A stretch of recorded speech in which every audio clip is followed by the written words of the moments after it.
Who do I have in front of me at all? John Flannery from Nina here in Tipperary. John, you're working on a book at the moment, are you? Yeah, currently I'm working on two books, Michael. Principal one, I suppose, and one of most, I would say, importance at the moment is probably the Civil War. I'm taking it a bit beyond the confines of the 11 months. We'll say that's traditionally allocated for the Civil War. I'm really starting with the day after the calling of the truce in 1921, and I'm taking it up until 1926, because an awful lot of the people in Tipperary that were involved in the Civil War on the anti-treaty side were still on the run right up until 1926. On top of that, the county was very disrupted, we'll say right through 25 and 26. Mail cars were still being escorted by the Gardaí. There was still comb-outs being conducted by the army and military intelligence, along with special branch, through some of the hill country of Tipperary. So it was really the foundation of Fianna Fáil in 1926, which allowed an awful lot of these people to finally, would say, come in off the hills and come back into mainstream society. And even then they were subject to searches and things like that, but really they were still fighting a war in many circumstances, I suppose, up until 26. In that period I've identified 243 casualties. They consist of National Army, who would be the predominantly large number. There's over 80 of those. There's over 60 anti-treaty, and the remainder, you have 4 Gardaí, and you have the rest are civilians. The ages range from a 7-year-old girl killed in Tipperary town when the anti-treaty side were pulling out of the town. A bullet went into the kitchen of the house and she was killed. We don't know who fired it. And the eldest I've identified was a 69-year-old woman shot and feathered on a Sunday evening. She was shot by a National Army sentry for failing to halt. And you have all categories and ages in between. And you're doing a biography on every person. And to me, these were living people. They deserve to be remembered. They're a lot more than just statistics on a page. They were living, eating, breathing, walking people. They were someone's children. They were someone's father, someone's mother, someone's brother. And as far as I'm concerned, they have to be remembered. We have to try and tell as much of their story as we can. Bring them out of the shadows. Let people see who they were. And I think when people understand who the people that died were, I think it'll take an awful lot of the division out of things, because these were all ordinary men and women that walked the streets. They were young farmers' sons or townsmen looking for try and scrape an existence, joining the army, which gave them some way of employment at the time. I mean, remember after the War of Independence, the country was in a pretty bad state. It was very hard to earn a living, and 5 shillings a week that you were being promised in the National Army, plus we'll say your meals all found, a roof over your head, a uniform to wear, that was a huge attraction to an awful lot of people. And that was one of the main reasons. On the opposite side then, you had people that firmly believed that they had taken an oath to uphold the Republic, and that nothing could release them from that oath, and were willing to die in search for that Republic that they believed in. And then on top of that, you had some just young guys that thought that this was all great excitement, as any young people think, and never thinking of the consequences of war and the horrible violence and misery of war. They just joined in on either or other side, and unfortunately many of them died, left in blood on the Irish Tipperary countryside.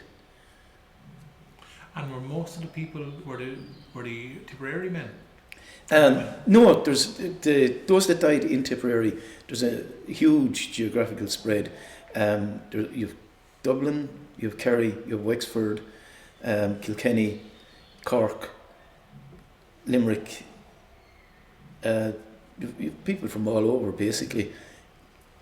Particularly in the National Army, the civilians tended to be all Tipperary people, and the Gardaí then came from all over. I suppose once the truce was called, you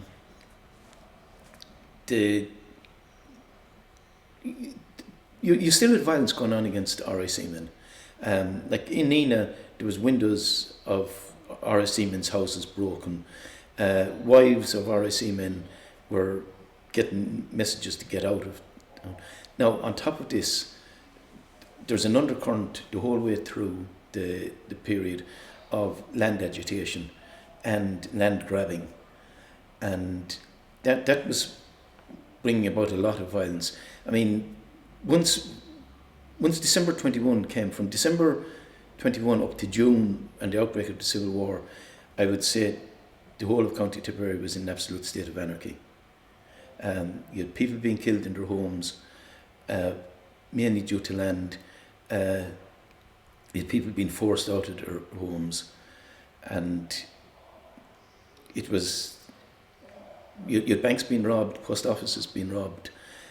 Some of these robberies were taking place on behalf of the anti-treaty side to finance the war, but a lot of them were for personal gain and people jumping on the bandwagon. You had, at that stage, unfortunately, there was an undercurrent of, I would say, malicious violence, and some of that, unfortunately, was directed towards women. One incident, which is probably the most horrific of all the incidents in that period, was the gang rape of a woman at Hazel Point near Drumnear outside Nina, which happened in late July of 1921. The woman, Eileen Warburton Biggs, she was at home with her husband and two visitors in the house, just after having dinner of an evening, and next thing is 7 men entered the house through a window, and she was separated from the men who were locked in a room, and she was subjected to a vicious gang rape that went on for several hours. She was also beaten and very, very badly traumatized. So badly traumatized, in fact, that she never really recovered. She left Hazel Point after, in the wake of the incident, and the family moved to Dublin, and she moved for a short time to England, but came back to Dublin, and she died in care in a hospital in Dublin, never ever having recovered from that ordeal. Not far away then, in Cloughjordan, you had an incident where sons of local farmers that were in the area knew where there was an IRA arms dump, and they took guns from the dump and went and raided Emil House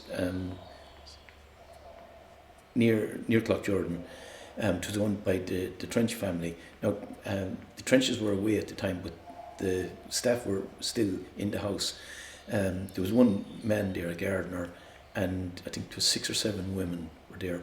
The breakdown religion-wise between not that it should matter, but the breakdown between the women was about 50-50 Catholic and Protestant, and the 3 Protestant women were isolated. The Catholic women were locked in the pantry, and the 3 Protestant women were threatened with being raped and were sexually assaulted. But in an effort to stop the assault and stop what was happening to them, they promised the men that they had some money, and they had handed over literally what few shillings that they had managed to put together over their years working, and we'll say one woman handed over a wedding ring that she had in an effort to prevent the ordeal that was happening. Now, the culprits for that were actually rounded up and were later tried in Dublin, and all received fairly stiff sentences they were tried into criminal court in Dublin and received sentences of varying between 5 and 7 years. In the case of the Hazel Point gang rape of Eileen Biggs, there were some men arrested, but ended up getting out on bail, and the prime culprit that had been identified in the attack, he was identified by Eileen Biggs, and had been wearing a volunteer uniform actually on the night, was a man by the name of Martin, local man by the name of Martin Hogan. Now, he disappeared out of the area. Frank McGrath, who was in charge of the Republican police at the time, tracked him to Dublin, but with the outbreak of the Civil War, he wasn't able to actually pursue the case. But he did leave a lot of documents in relation to, we'll say, his search for the people responsible for that crime. Whether it was fate or karma, whatever you like to call it, but or a case of those who live by the sword, dying by the sword. Martin Hogan was lifted off the streets of Dublin one night while on his way to a picture house in Drumcondra with his girlfriend. Car stopped beside the pavement. 4 men got out of the car, knew who they were looking for, and grabbed Martin Hogan and forced him into the car. His girlfriend tried to intervene, and one of the men produced a revolver and told her to back off, that she'd be shot if she didn't. That was the last time Martin Hogan was seen alive. His body was found the following morning close to the Archbishop's house, further out in Drumcondra. He'd been shot several times. Now, the Oriel Street gang, as they were known, members of the CID that operated committing extrajudicial killings from Oriel House, they were actually blamed for that killing. There was a quasi-inquiry held, but no evidence could be found to actually implicate them. But it was the modus operandi of Oriel Street at the time. They were involved in several other killings that fitted the same bill. Now, Martin Hogan's body was brought back from Dublin, and he was buried in, can't think of the name of the graveyard, outside Nina, close to Drummond, his native Drummondere. And were there many more incidents like that have you come across? I haven't come across anything as severe as either of those, no. But there are several instances of women, we'll say women being the victims of the violence. There's a horrendous story in Carrigan-Shore where 2 young lads were scrapping on the street, as young lads can do, and two National Army soldiers walking past. Someone said to them, can you not stop them, for God's sake? Look, they've been at that for ages. And one of the soldiers walked over to where the 2 kids were fighting and tried to pull them apart. One of the kids grabbed his rifle and tried to pull it out of his grip, and the rifle went off. The bullet passed through the face of the young lad and struck his mother, who was standing behind him, and killed the 2 of them.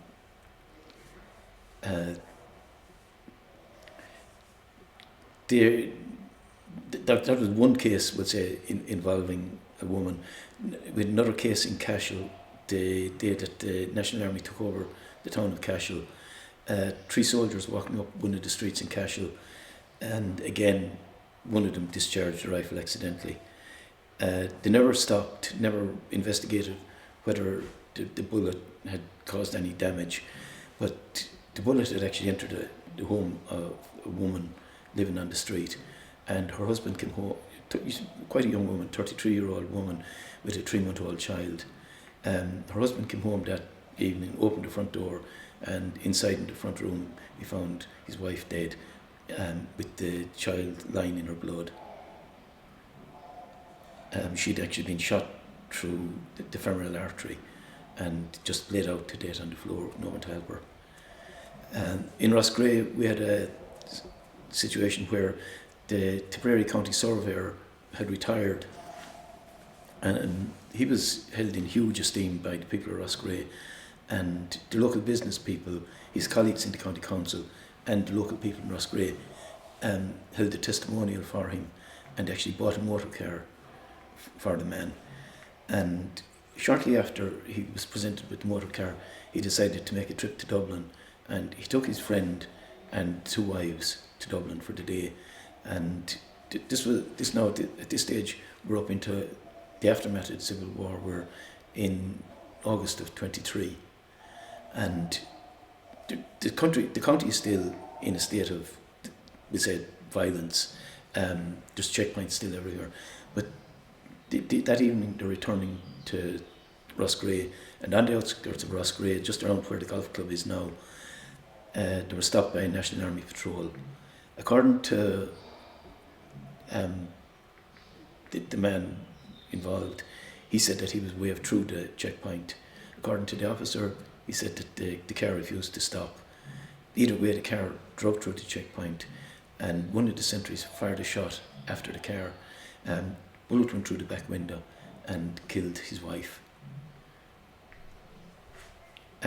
These are just 3 of the women that died violently. The oldest casualty during the period was 69-year-old Mary Ann Dolan in Feathered, and she was, say, a 69-year-old woman walking home on a Sunday night.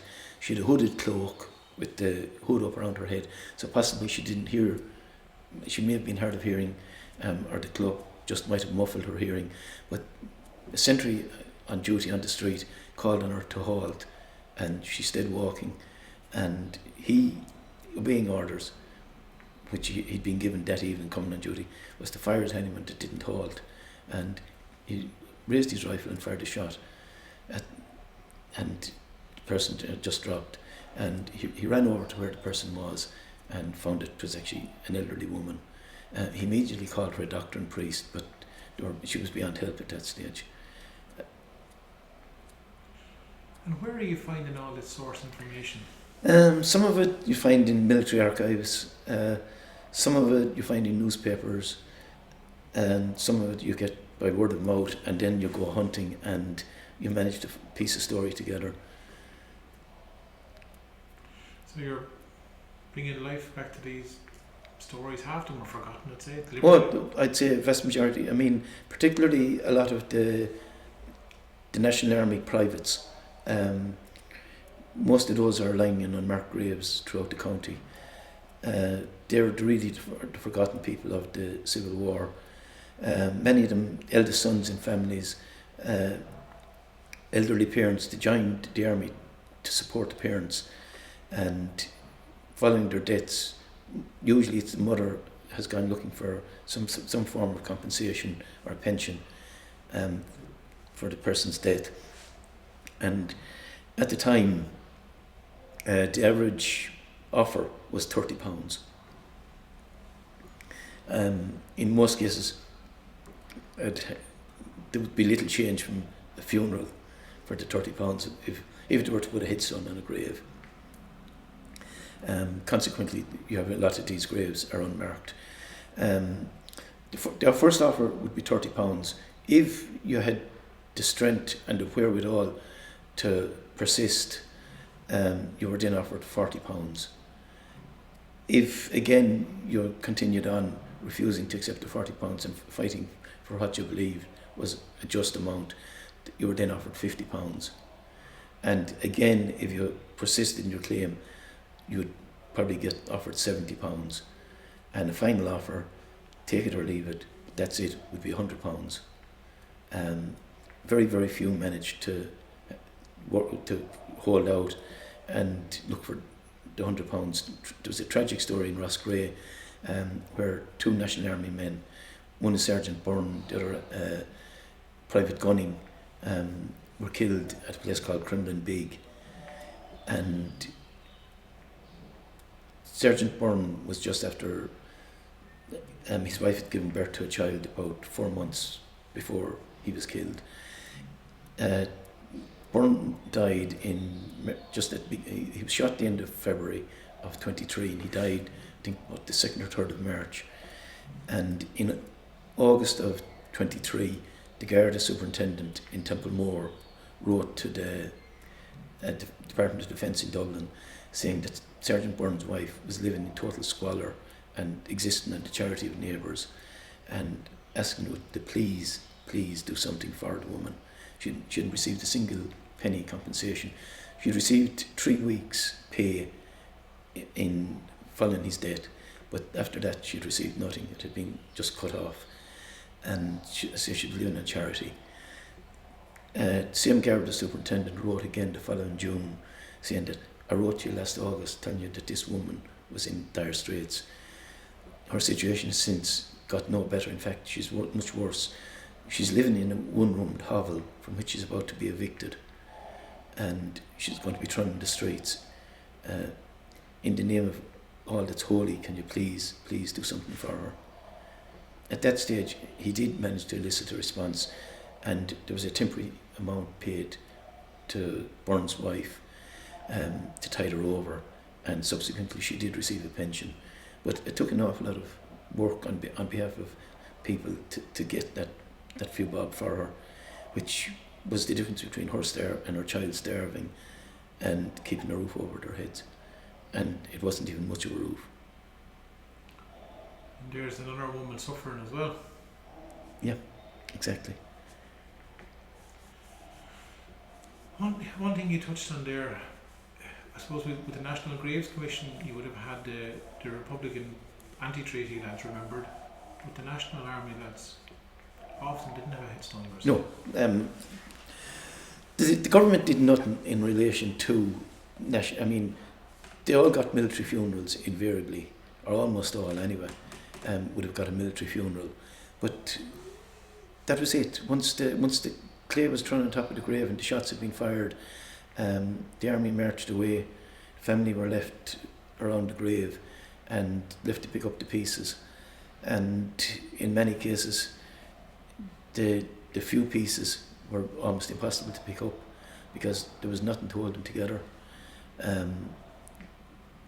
We'll say pure squalor, scraping an existence out of nothing, living on charity. That was the lot of an awful lot of them. When you contrast that to when Kevin O'Higgins was assassinated, within 3 weeks the government voted £1,000 in compensation to his widow. Kind of, straight away we were drifting into a country of the haves and the have-nots. Nothing had changed really. We'd put up a different flag, but the people on the ground were still enduring the very same. And then through, I suppose, the rising power of the Catholic Church in among it all as well, did that have an impact?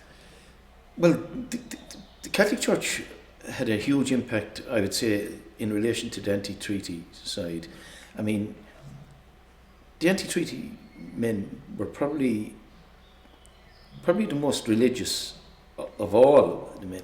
I mean, they believed that they were duty bound to fight for the Republic, that they'd given an oath before God to uphold the Republic.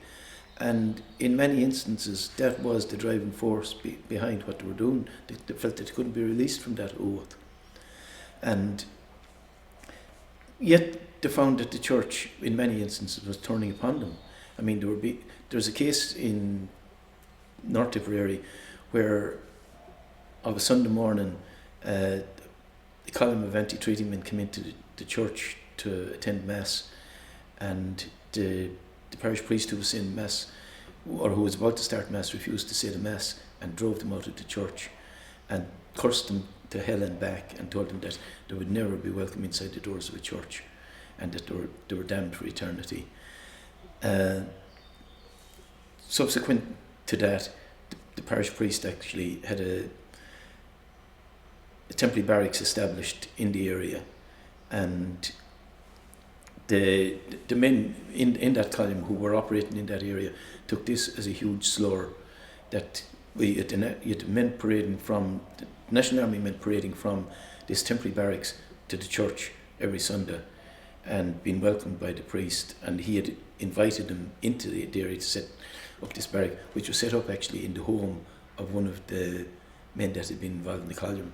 His family had been driven out of the house to accommodate the National Army barracks, and they decided that they were going to ambush the men parading to church the following Sunday, and that led to what was known as the Boher ambush outside Nina, in which 4 National Army men died and one 17-year-old anti-treaty chap was killed as well. So that was directly due to we'll say, the stance taken by a local priest. Now, against that, you did have other priests that were quite, we'll say, conciliatory towards the men, and oftentimes we'll say looked after them spiritually. But we'll say that particular incident, the Boher ambush, in that the young anti-treaty chap, Thomas Laddie Hayes, he was refused mass in Nina. His family were allowed to take his body to the church the evening after he was killed, and a decade of the rosary was said in the church. But after that, they had to take the body home, and he was buried from his house the following morning, while mass was being celebrated for 3 of the National Army men in the local church. And that caused huge polarisation. Even though Nina would have been predominantly pro-treaty, the Hayes family were hugely respected. His family were local butchers, they were in business in the town. The young lad himself was a very, very popular young lad. And here was the church denying him a funeral mass. And it did polarise people's opinion in the town and created huge bitterness at the time.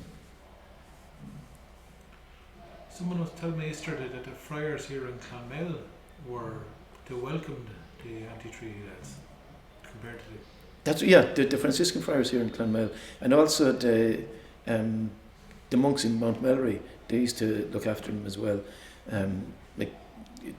We'll say Dan Breen often mentions Mount Melleray in some of his reminiscences about the period that they often were fed in Mount Melleray and given shelter and things like that.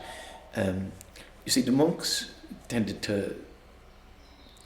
tend to conform to the bishops, and it was the bishops mainly were issuing the edicts against the anti-treaty side, whereas the monks would have seen that their ministry was to all Christians, really, and none will say that regardless of who or what you were entitled to the charity and the Christianity of the monks. That was the way they looked at it. That was how they saw their vocation, I would think. And you said there was always that kind of dichotomy, really, between the monastic church and this, should we say, the Roman church here in Ireland. And how did the labourers, for example, a lot of farm labourers, how did they fare out in all of this? Was there any particular, did more farm labourers go towards the National Army side for the few bob? Well, you had a mixture. Now, I mean, that brings up a very interesting one that was related to me. There's a fantastic man, Sean Kenny. He lives near Dunkerrin there, between Moneygall and Rossgray, and Sean has fantastic stories of that period. And Sean related a story to me that was related directly by one of the men involved to him. 2 men employed as labourers on the estate at Lawton. On Saturday morning in, I think, late August 1922, they were working away cutting timber. It was a spilling wet, dirty Saturday, and some stage during the morning anyway, they took a break, and one of them coming out to work that morning, he picked up the Nina Guardian in the local shop, and as they were having their break, they were looking at the paper and saw this ad in it for soldiers wanted for the National Army. Neither of the men had ever fired a gun in their life. They had no experience of soldiering. They hadn't even been part of the volunteers or anything like that, so they had absolutely no experience. But the 5 shillings a week was an awful lot more than they were getting. And one of them said to the other, "We're right Egypts," he said, "sitting here," he said, "getting wet."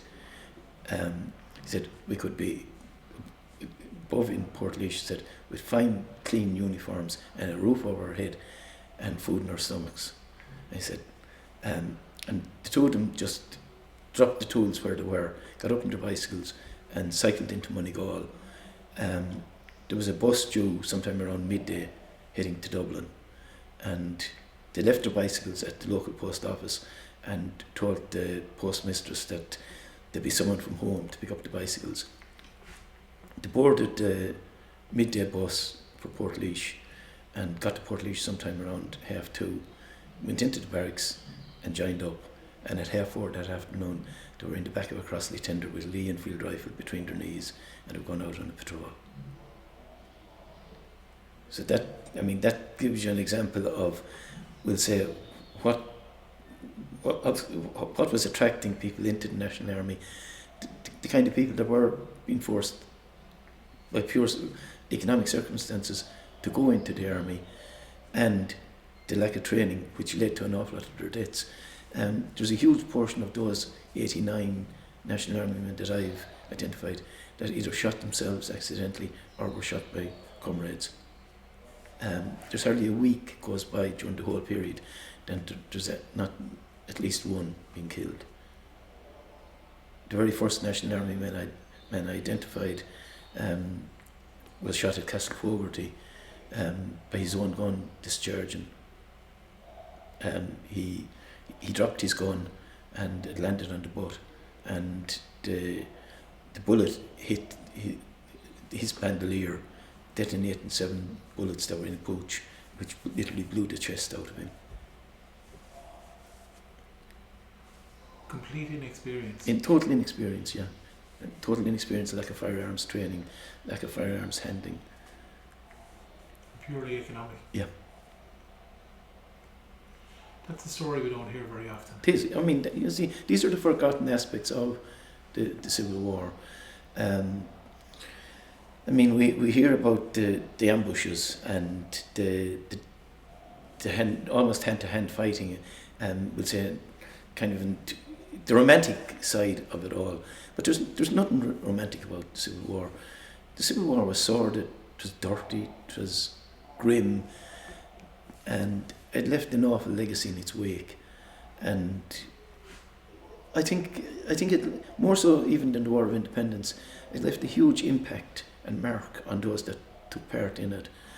I remember many years ago talking to a man that would have been involved in, would say, the care of people with mental issues, and I said to him at the time, "Do you come across many veterans from the War of Independence?" And he just shook his head, and he said, "I see more people," he said, "that you would think were household names in this county." He said, "Every so often they turn up, and he said, we look after them." And he said, we put them back together for a while, and he said, to go away, and he said, and to try and live a normal life. But we know all the time, he said, that we'll be seeing them again. And sure enough, 18 months, 2 years later, he said, they come back to us again, and we put them back together again. He said, but an awful lot of these men, he said, they're carrying unbelievable pain. And he didn't divulge any confidence. He didn't tell me anything I didn't suspect, but he did confirm something that kind of I had noticed from, let's say, from my own granduncle, who had been in the IRA and who'd been interned in the Curragh at the time. I could never get the man to talk about what had happened, even though he'd been badly beaten to the extent that he'd actually lost his sight, almost like he was. I suppose he'd only about 15% vision, thanks to a beating he got for an attempted escape. But he would never talk about his experience, and kind of that put me, I mean, back then now, I would have been probably 16, 17 years of age, and the term PTSD, or what you call it, shell shock, it wasn't really a known topic or much talked about. But I would say on all sides, those people carried a huge amount of PTSD.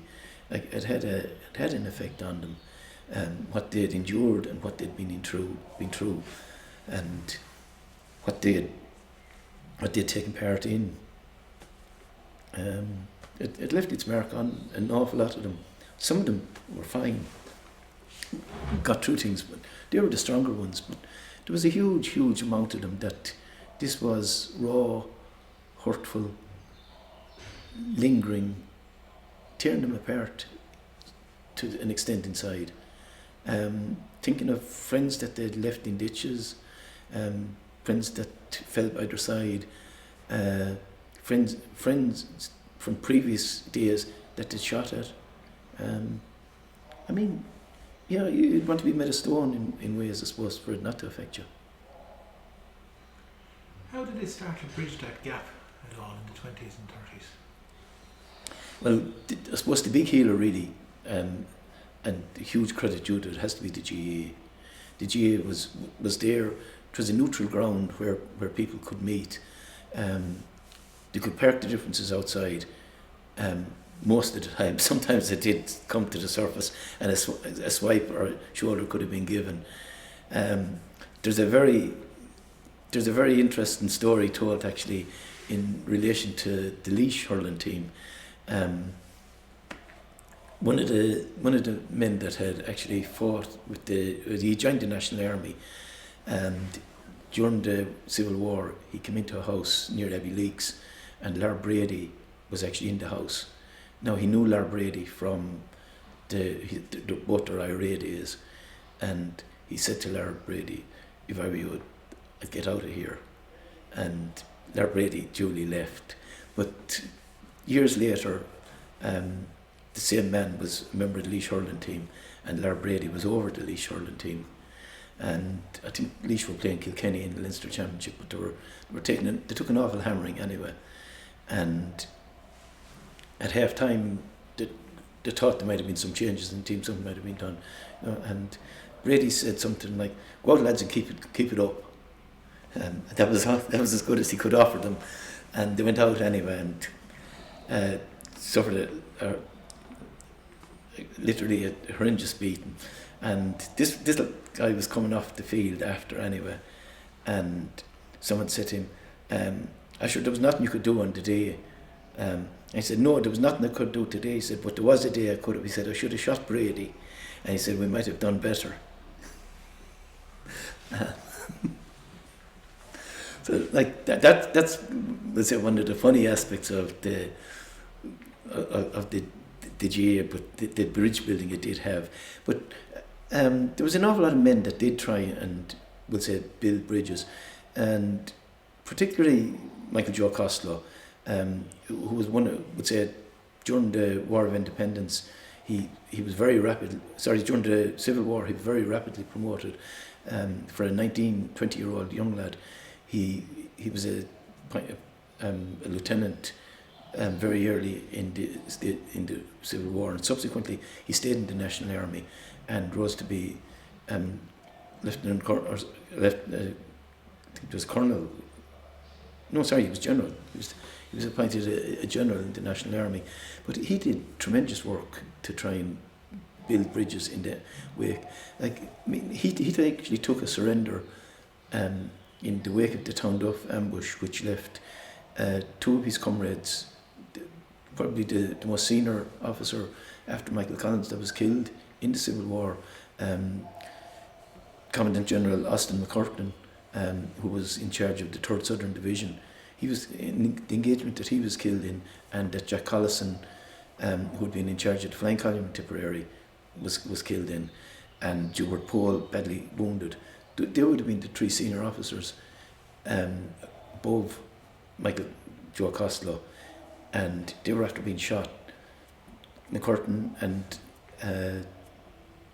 Collison killed, Pole seriously wounded, and the guys that were after firing the shots surrendered to Costello.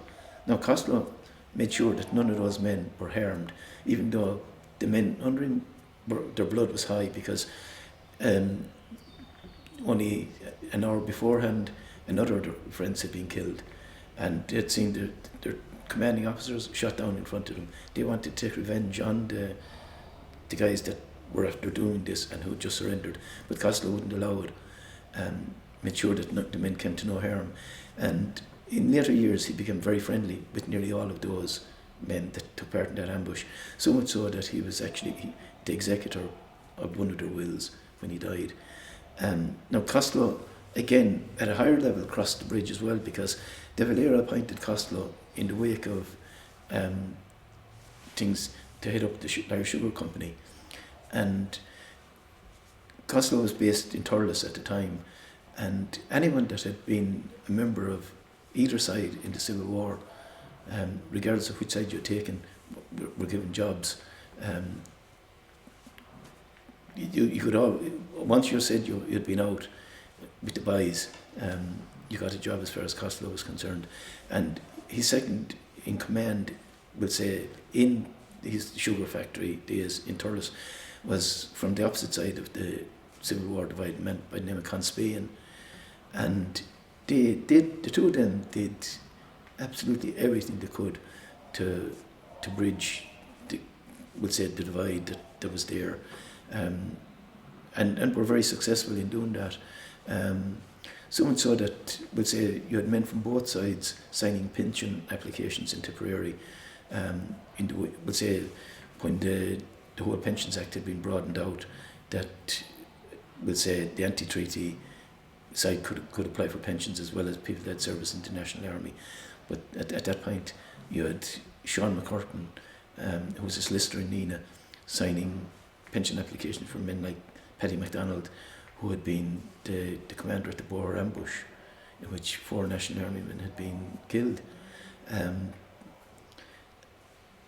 You had that kind of reaching out taking place, which was really tremendous. And I'd say that generation that actually fought managed to mend an awful lot of the bridges.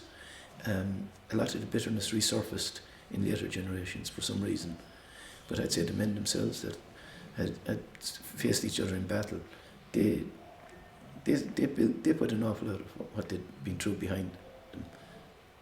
Did it resurface with politics? With politics, yeah, with politics. Particularly during the Blue Shirt period, Fianna Fáil, Fine Gael. An awful lot of bitterness came out at that point. And were there any cases you came across in your research of actual direct families splitting? I suppose the closest one in Tipperary would have been the Dinny Lacey and Tom Carew. The two of them were first cousins, and Tom Carew took over Anacarty Barracks, the former RSC barracks in Anacarty, on behalf of the National Army. This was before the outbreak of the Civil War, and the barracks was surrounded the day after by Dinny Lacey, and there was a standoff there for 3 days in which Carew was seriously wounded, and there was actually fears of him not surviving. But it was he was besieged in the barracks, say, by his own first cousin. Another kind of bordering on Tipperary would have been the O'Briens in Galbally, Ned O'Brien and John Joe O'Brien. John Joe O'Brien was an officer in the Free State Army. Ned O'Brien was in support of the anti-treaty side. Now, subsequently, John Joe O'Brien, when the execution started, John Joe O'Brien had no stomach for that, and he immediately resigned from the National Army. He said he had nothing to do with it. Were there many executions here in Tipperary? There were 4 executions actually on each side four. There was 4 anti-treaty men executed in Rossgrey. There was 2 National Army men.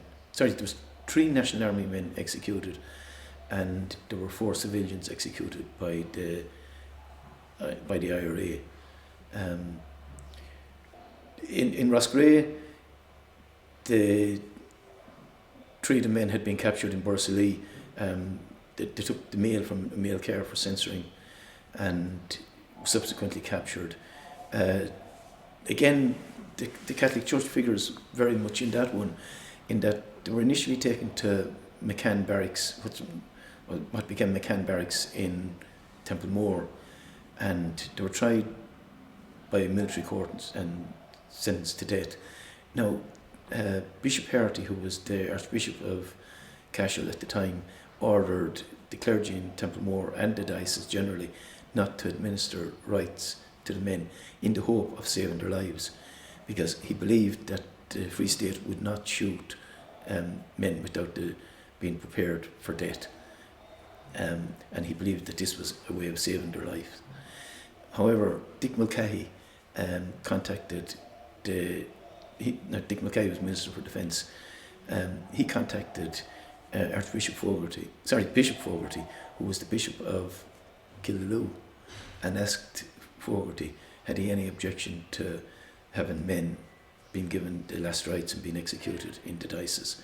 And Fogarty declared no, absolutely no problem whatsoever with it.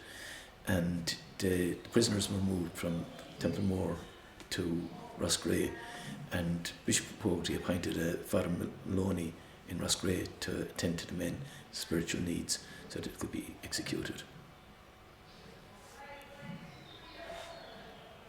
The 3-man shot. And the 3 of those plus one other man who had been captured in Lansdowne House in December, and who was known to have been involved in the Boer ambush.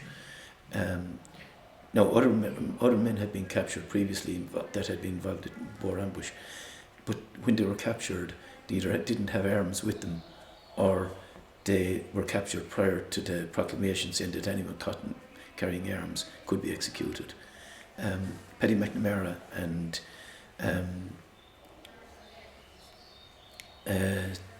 Daraja Kendi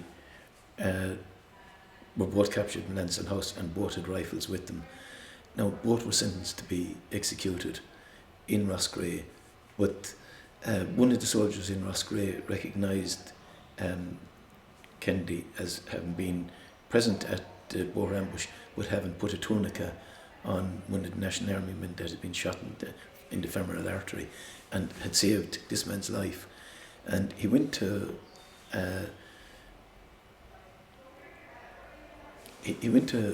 the commanding officer in Roscrea at the time and explained what Kennedy had done, and Kennedy was reprieved just on foot of that man's testimony, whereas Paddy McNamara, who was captured with him, was executed. Now, they were executed in February of 1923.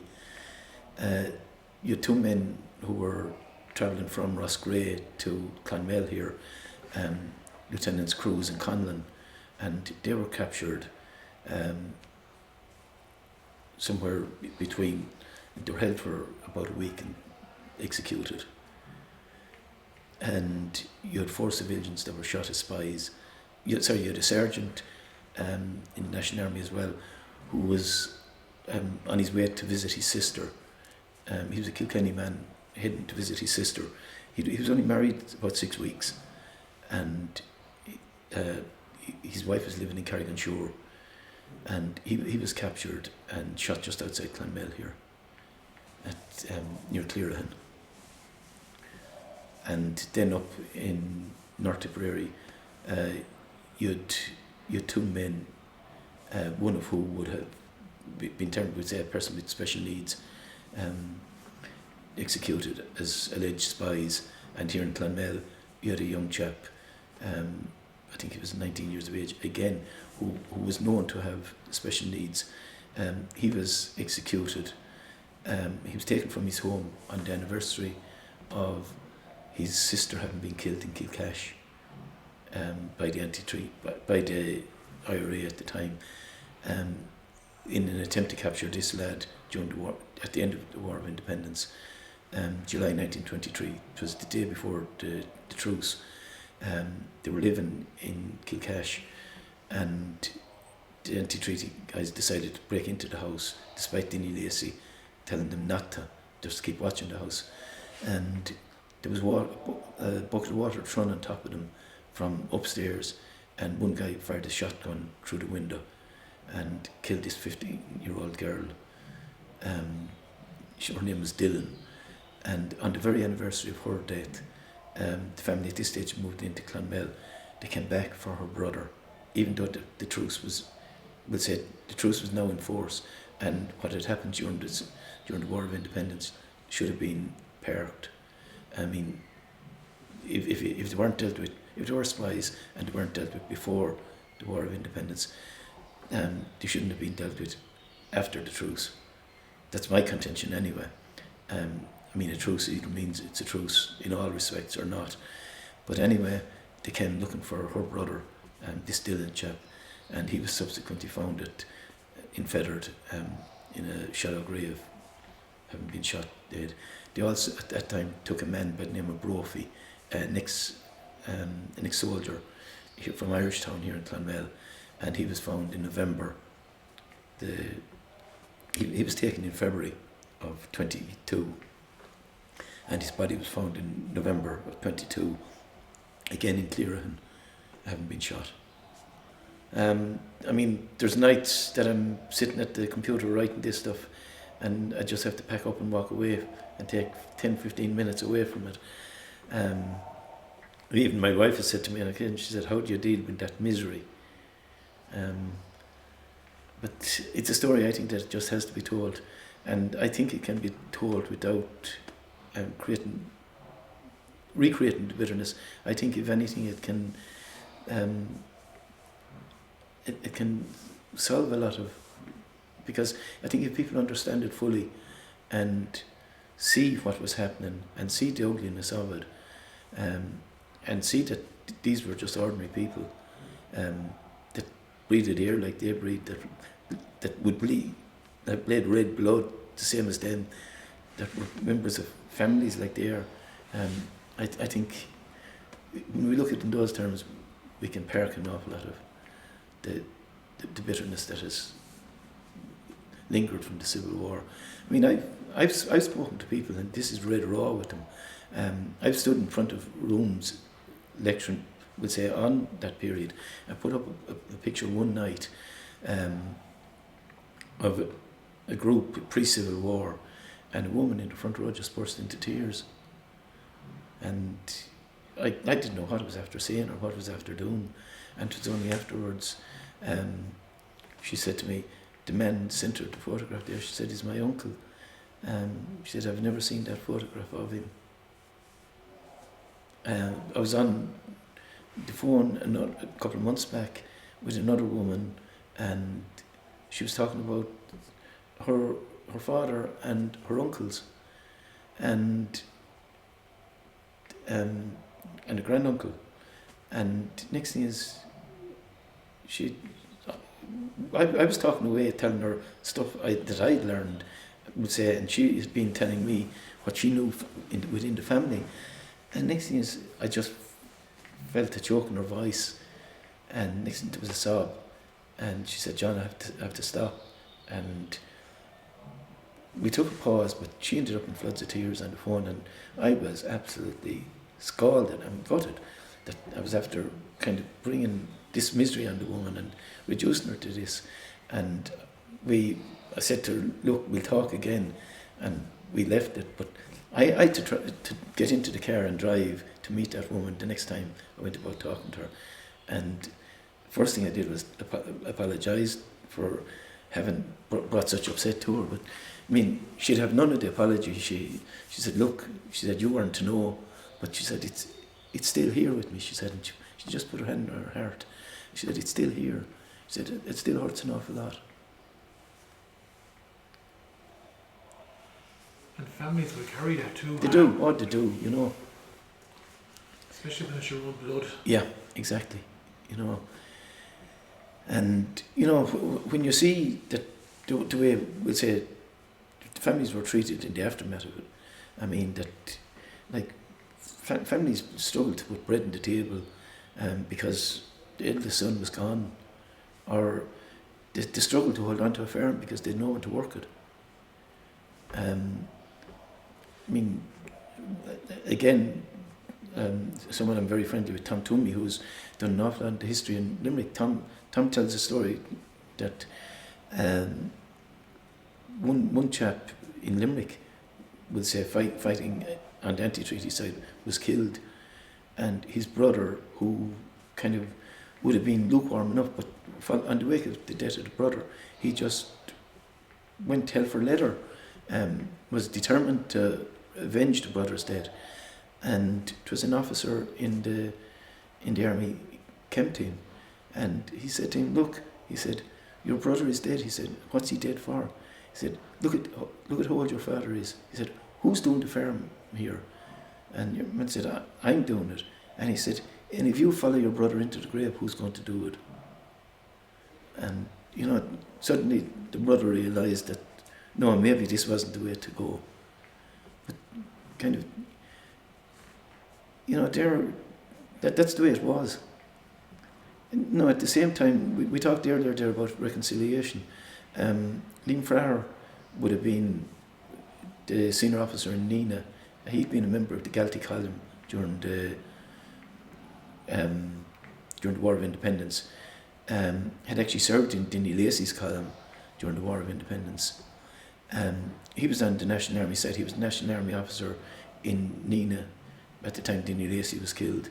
And he actually applied to Army headquarters in Dublin to attend Dinny Lacey's funeral.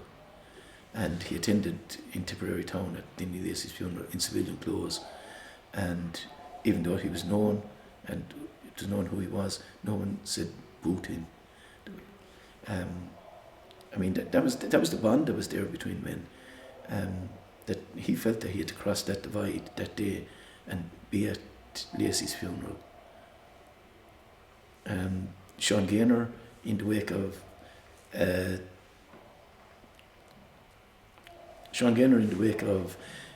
Jack Collison's death, he attended Collison's funeral on the night that Collison's remains were brought back to Moneygall. Now, he didn't know whether he was going to be killed that night, but he took a chance, went to the funeral, sympathised with the Collison family, and was very, very warmly received. And it's something that has never been forgotten in the families, that will say that John Gaynor crossed that bridge that night, and in the midst of the Collison family's misery, he was there for them. It's still a hugely regarded, we'll say, within the families. There's great friendship there. Humanity rising its head again. Humanity rising, yeah. That in spite of all the misery, there was times that humanity did actually rise out, just yesterday was the 100th anniversary of an incident in Tipperary town pre-Civil War, where the RSC were actually pulling out of Tipperary, and two RSC men had done a deal with the local IRA, arranged to give them the time that they were leaving and that, so that the IRA could commandeer the RSC vehicles. And both sides thought to be dead handy. The IRA had a barricade erected on Bank Place, just around the corner from where the RSC were coming, thought that the RSC, when they'd be confronted with guns, would surrender.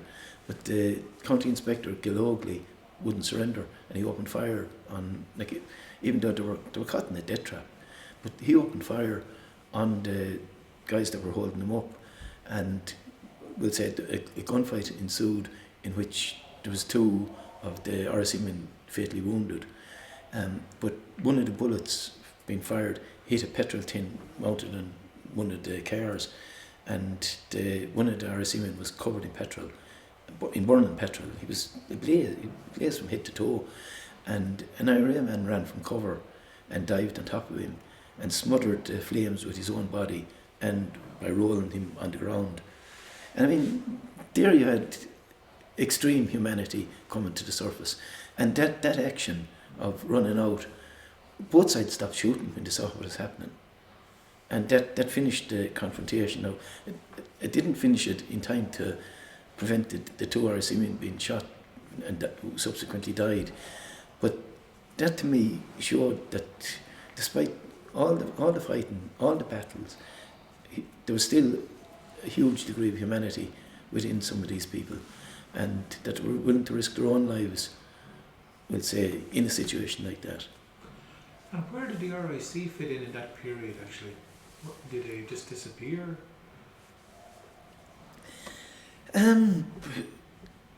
To varying degrees. I mean, like you'll find an awful lot of RIC men had to leave the country, never returned to Ireland.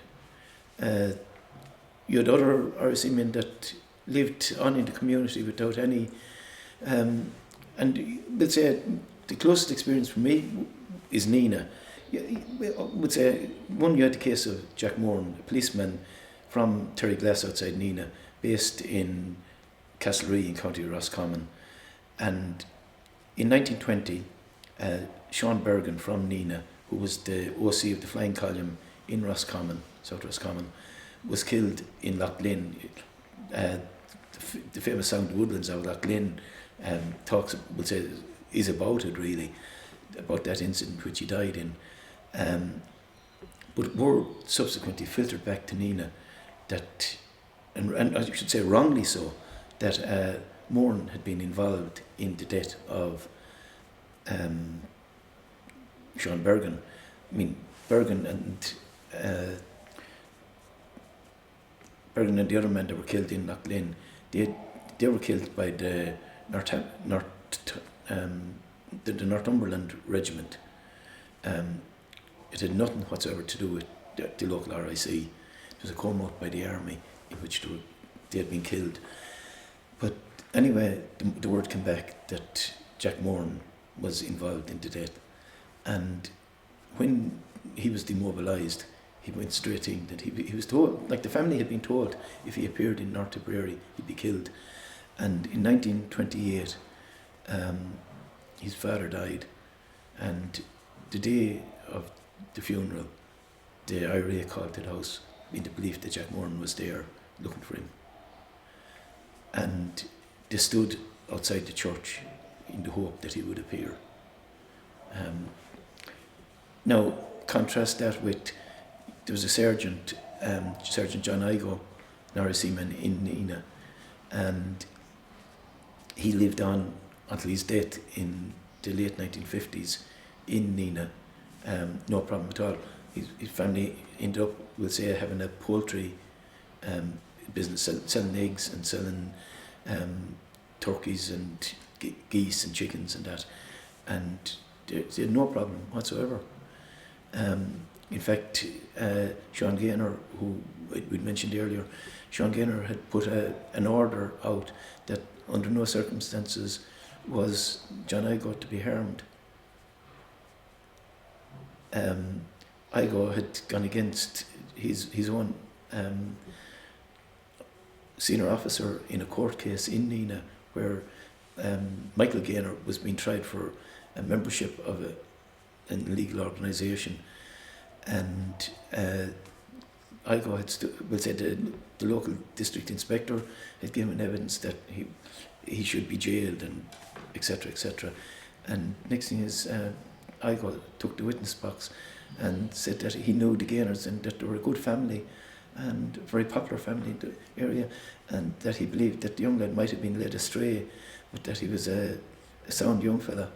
And the magistrates said, well, in view of the conflict of testimony, we're willing to give a suspended sentence in the case if the man in question is willing to give his word that he won't be involved in future activities. But Michael Gaynor wouldn't give any word, and he continued to address the court in Irish. So, but again, like the sentences at the time, the minimum sentence that was being handed out at the time was 6 months. In most cases, it was 12 months. But because of Igo's testimony, Michael Gaynor was sentenced to 3 months. And he could have, we'll say, had he been willing to play ball with the court, kind of, he'd have got away on the day. But like they were, we'll say, the situation of two different RSC men. In the case of another RSC man outside Nina who had been killed, we'll say outside, from Ballywilliam outside Nina, he'd been shot on during a visit home. During July of 22, his family was revisited, the house set on fire with his brother and father in the house, and when they came out, the brother was shot dead. Now, the story is that they'd been awarded £6,000 compensation for the death of the other brother, and it was feared that they would start buying land in the area. So it was, again, linking back to the land issue. But he was shot to prevent them investing money in land. That's what's said, anyway. Did you find that a struggle with land ownership an underlying drive for a lot of people? Oh, it's there all the time. I mean, without doubt, land is a huge part in the whole thing. But say you have the killing of Patrick Carroll outside Nina in Ballywilliam in July of 22, which is, as I said, traceable to land. Then you move on up to February of 1923. Sorry, February of 1920. Carroll was killed in July of 21, I beg your pardon. February of 22, you have outside Borrisolee, a place called Knocksharoon, hilly, horrible country that you certainly, land wasn't worth anything hardly. As one person said, you wouldn't even shoot the crows on it. But Kennedy's living with his brother, his wife and 3 children in a house in Knocksharoon, and on a Sunday night there's a knock at the door, and he has been subject to some intimidation in the weeks prior to it. He won't open the door, and he shouts out, "Who's outside?" And a voice says, "John Ryan," who was a local in the area, and he said, "You don't sound like John Ryan," and 6 shots are fired through the door, and he's shot dead. Subsequent to the shots being fired, the door is kicked open, and a man walks in and stands over the body and looks intently at his face as if to make sure he's got the right person and that he's dead. And he puts a gun back into his pocket and he walks out the door and leaves the wife and brother, we'd say, looking at their dead husband, father, brother, there on the floor. That was over 26 acres of mountainy land. I said you wouldn't shoot crows over. And then you have the case of John Barr over near Dundrum. Man, he's late 60s. His brother sells cattle in Cashel. Puts the money in the bank, doesn't even bring it home. But that night, at about midnight, the two brothers are living in the house with a sister who's a widow, who has moved in with them. And the 3 of them are in bed, and there's banging on the door. The 2 brothers are sharing the same bedroom. John Barrow gets up and he goes out to the door, and you have these men at the door demanding money. He goes back in and he asks his brother, "Have you anything?" And the brother searches, and he has a half-crown, and John Barrow has 6pence. He takes the 3 shillings, and I think there was a penny, 3 and a penny or something like that, in the old money. He takes that out and he hands it. That's it. And he says to the men at the door, "That's all we have in the house." And they start to abuse him, and one of them lifts a rifle and shoots him in the head.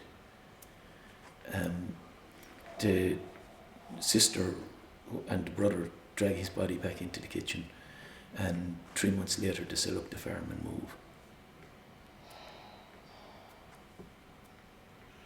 And they were a Catholic family? No, they were. The Barrs were Church of Ireland. Church of Ireland, yeah. Then you have the case 1923 of Coakley over near Burncourt.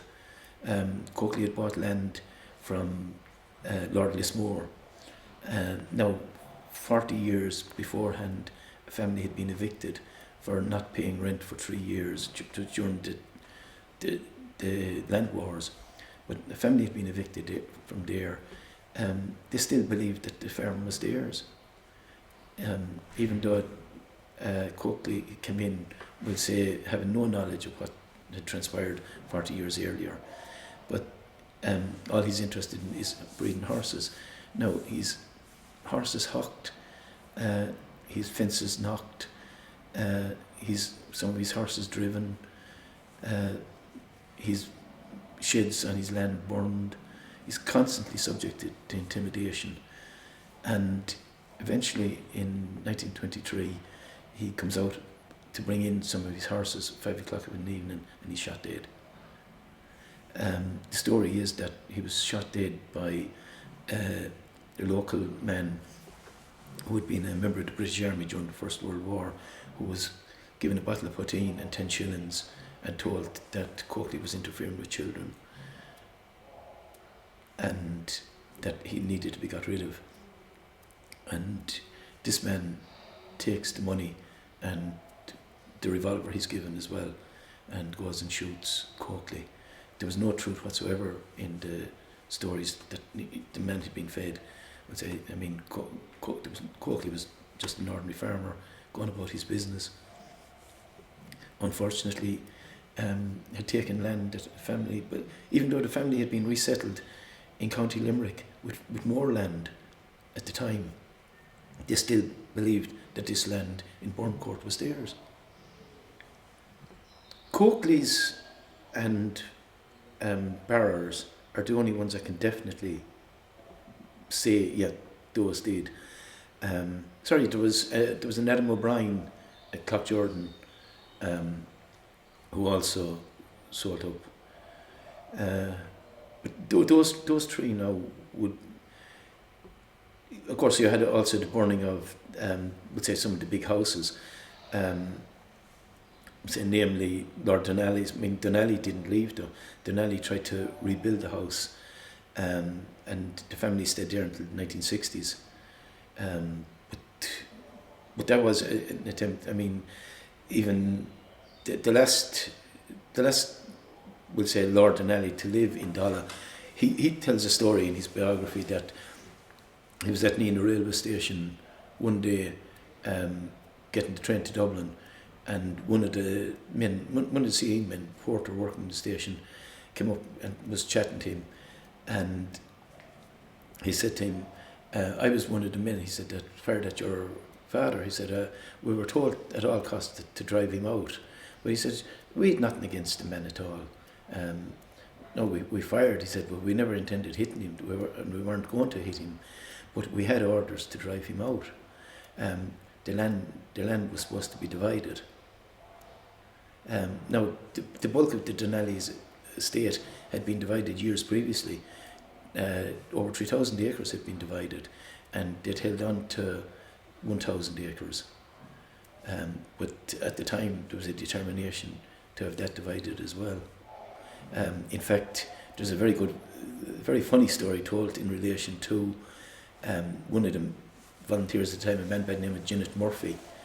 And there was a correspondent by the name of Martin who he used to write articles for the Irish Times and also for a lot of English papers, but he came around Tipperary, would say, looking for kind of stories in relation to the revolution, what the revolution meant. This was in the wake of the Civil War, and someone told him that he needed to talk to Jim Murphy, and he asked Janet Murphy when they met anyway, said, what did the revolution mean to him? And Murphy said to him, we're supposed to have said, I'll tell you, he said, what the revolution means. He said, the day will come now, he says, that Donnelly will be tilling the turnips for me, and I'll tell him at the end of the day when he can stop and go home.